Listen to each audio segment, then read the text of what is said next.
여호와를 경외하는 것은 생명의 샘이라 사망의 그물에서 벗어나게 하느니라.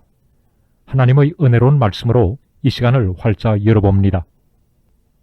형제가 연합하여 동거함이 어찌 그리 선하고 아름다운고 머리에 있는 보배로운 기름이 수염 곧 아론의 수염에 흘러서 그 옥기까지 내림 같고 헐몬의 이슬이 시온의 산들에 내림 같도다.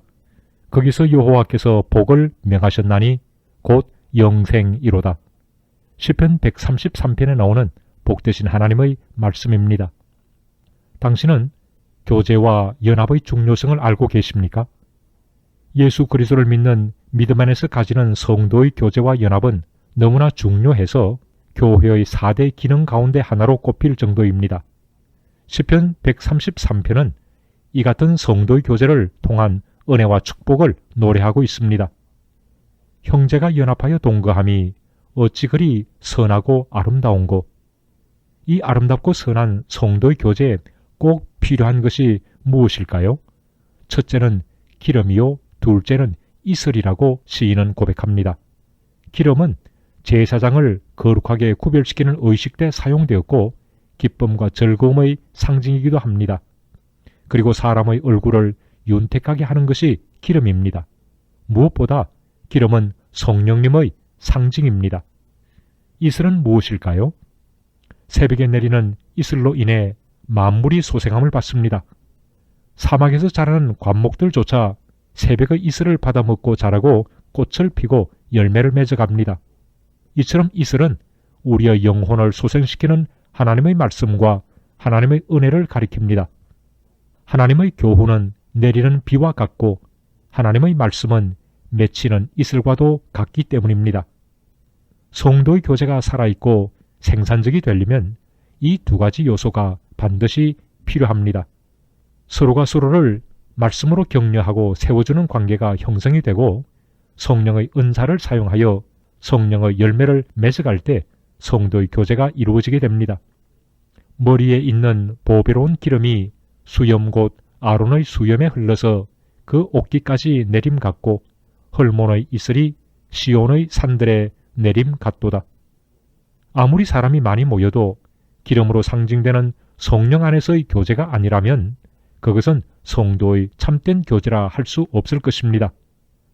아무리 빈번하게 모여도 이슬로 상징되는 말씀의 교제가 없다면 그것도 성도의 교제라 할 수는 없습니다. 성도의 교제는 기도의 짐을 서로 나누어지며 사랑과 선행을 격려해주는 교제입니다. 참된 성도의 교제 속에는 언제나 말씀과 성령의 사역이 나타나게 되어 있습니다. 광야와 같은 이 세상 속에서 우리는 넘어지기 쉽고 유혹에 빠지기 쉬운 연약한 질그릇과 같은 존재입니다. 그러기에 주님은 믿음의 공동체 안으로 믿는 자를 불러 모으시고 주님의 몸을 이루가게 하셨습니다. 혼자 있을 때는 넘어지기 쉬워도 믿음의 형제들과 함께 있으면 용기와 힘을 충전받을 수 있고 그리스도인의 완전을 향하여 달려갈 수 있기 때문입니다. 이 같은 성도의 교제를 통하여 하나님은 우리에게 놀라운 복을 약속하셨습니다. 거기에서 여호와께서 복을 명하셨나니 곧 영생이로다. 복 중의 복은 영원한 생명입니다. 죽어도 사는 길입니다.